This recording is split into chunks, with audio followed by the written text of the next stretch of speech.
Walang pinoprotektahan, walang kasinungalingan, serbisyong totoo lang. Saksihan! Happy birthday! Kasabay ng kanilang pagdalo sa pagdinig sa Senado, mga sasakyang natanggap ng mga obispo ay sinauli na sa PCSO. It's important for us to clear everything in the air.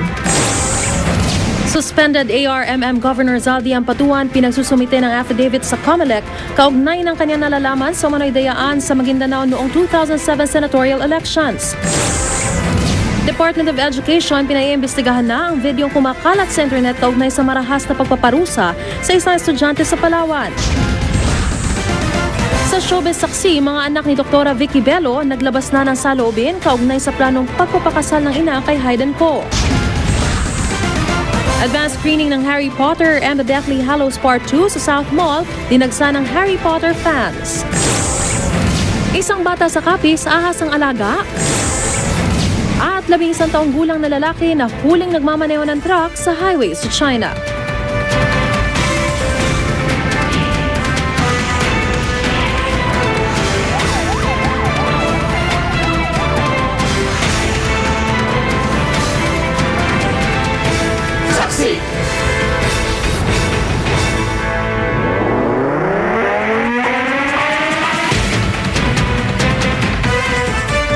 Tila nabunutan na ng tinik. Yan ang pakiramdam ngayon ng mga obispong humarap sa Senado kasabay ng pagsasoli ng ilang sasakyang binili gamit ang pera ng PCSO. Sa pagdinig imbis na magistay, pinagtanggol pa sila ni Senadora Miriam Defensor Santiago na sinabing wala silang nilabag sa konstitusyon. Sa Cecilia Maniala. Ito ang ilan sa mga sasakyan ng mga obispo na nabili sa pondong ibinigay ng Philippine Charity Sweepstakes Office o PCSO. Ang segunda manong Nissan Pathfinder at bagong Mitsubishi L300 FB ng Vicariate ng Bontoc, Lagawe. Brand new na puting Mitsubishi Strada ng Diocese ng Banguet Abra at brand new ring Isuzu Crosswind ng Caritas Nueva Segovia sa Vigan, Ilocos Sur.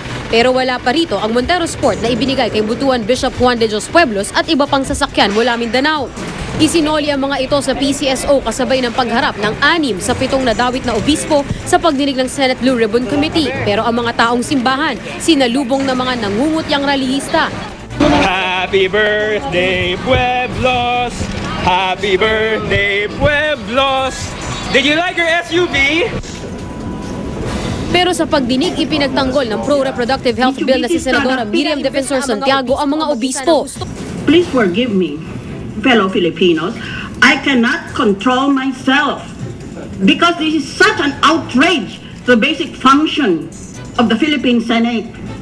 You are asking us to investigate a matter that should never have passed. Second-hand 10-year-old Nissan, pick up. Mitsubishi Strada, pick up. 3 pick up, 5 silang obispo. At saka tingnan mo kung saan ang mga opisina nito mga obispo na ito. Hindi ba, kung nandito sila sa Metro Manila, ang isa ay sa Bontoc, Lagawe. Ang isa naman ay sa Banguet, Abra. Ang isa ay sa Cotabato. Mga bulubundukin na lugar ito at mahirap talagang mag-ikot. The COA report is wrong and that there was no constitutional violation. Idinetalye ng mga obispo kung paano nila ginamit ang mga sasakyan. It has already been used to bring indigent sick people from Cotabato to Davao. It is now being used, even as I speak, to bring relief, food, clothes, and medical assistance to Muslim and Christian families displaced by the floods.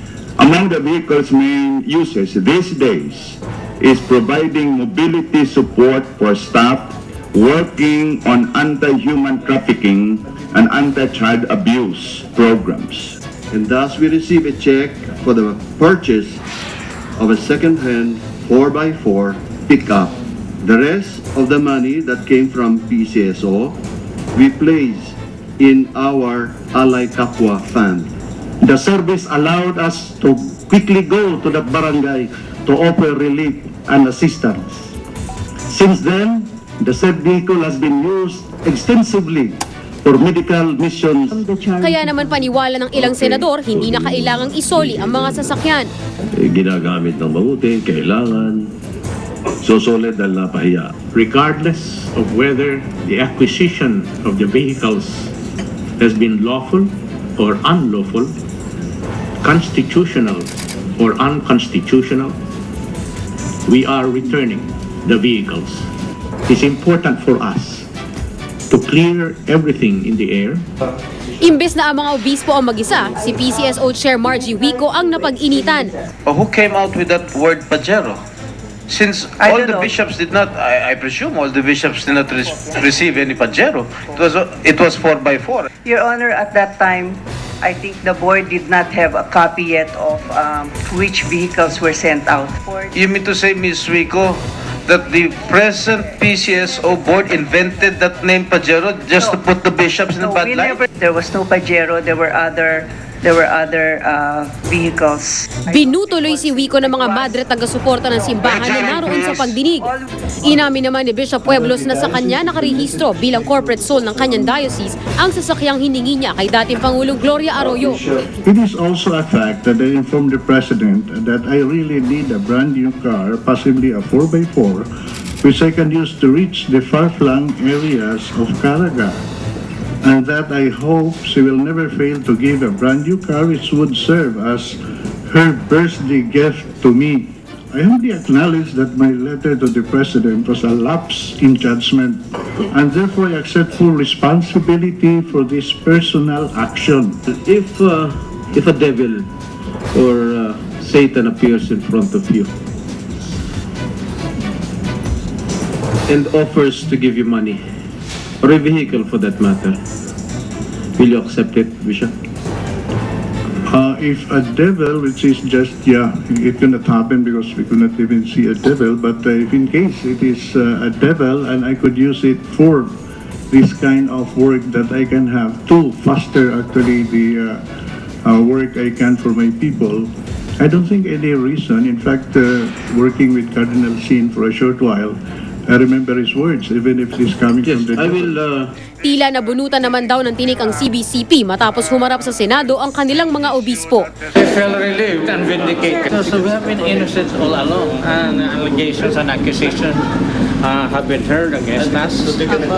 Even we are subjected to cheering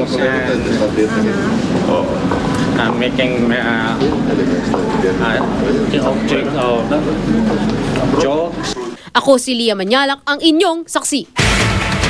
Sa ibang balita, iniimbisigahan na ng Department of Education ang marahas na pagpaparusa ng isang guro sa isang estudyante sa Palawan na nakuna ng video at lumabas pa sa internet. Saksi si Pia Arcangel. Pinalakan ng paluhod na may takip pa sa mukha. Ito raw ang parusa sa isang estudyante ng Rojas National Comprehensive High School sa Palawan batay sa impormasyong nakapost sa YouTube kung saan inilabas ang video.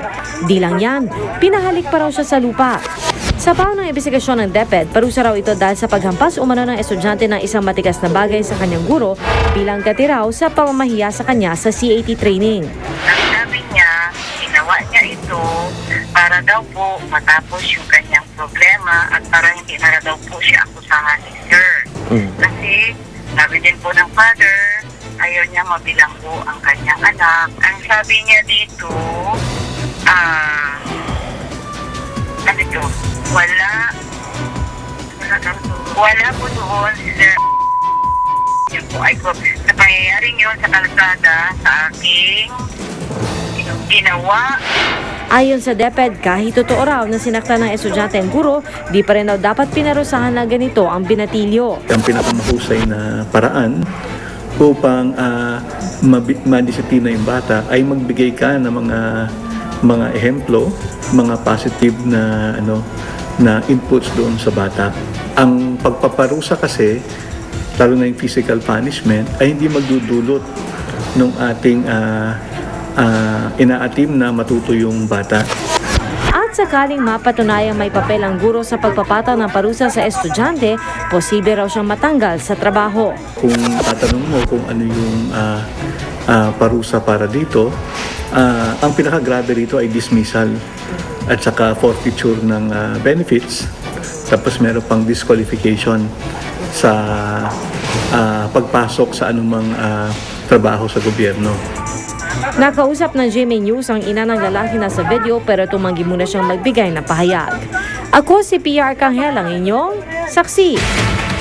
Isa na namang hinihinalang insidente ng food poisoning sa eskwelahan. 18 estudyante ng St. Mary's College of Quezon City ang na-ospital matapos daw makakain ng Java rice sa school canteen. Saksi si Ivan Mayrina. Halos mapunong emergency room ng Capitol Medical Center pasado alas 4 ng hapon kanina nang sabay-sabay isinugod ang 18 mag-aaral ng St. Mary's College of Quezon City. May nahilo, may namimilipit sa sakit ng tiyan at may ilang walang tigil sa pagsusuka.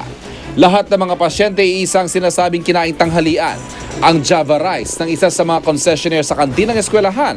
Matapos labatan ng rehydration fluids at inobserbahan ng ilang oras, pinauwi ang 16 sa kanila. The vomiting ranged from 3 times to 8 times. There are only 2 students who cannot tolerate the oral rehydration that we are giving, and so they will be admitted. Pwede po natin sabihin conclusively at this point na food poisoning po yung nangyari? We cannot tell kasi we have to examine yung claimed source of vomiting. Tumanggi mo na magbigay ng pahayag ang pamunuan ng eskwelahan pero patuloy raw silang nakikipagtulungan sa ospital. Nai-report na rin daw ng ospital sa DOH ang insidente. This is the primary role also of the school, and I think they're doing their best to look into the situation. Noong nakarang linggo lang isinugod sa ospital ang 6 na estudyante ng Makati High School na magsukat mahilo matapos umanong kumain ng burger patty at itlog na binili sa school canteen. Ako si Ivan Mayrina, ang inyong saksi.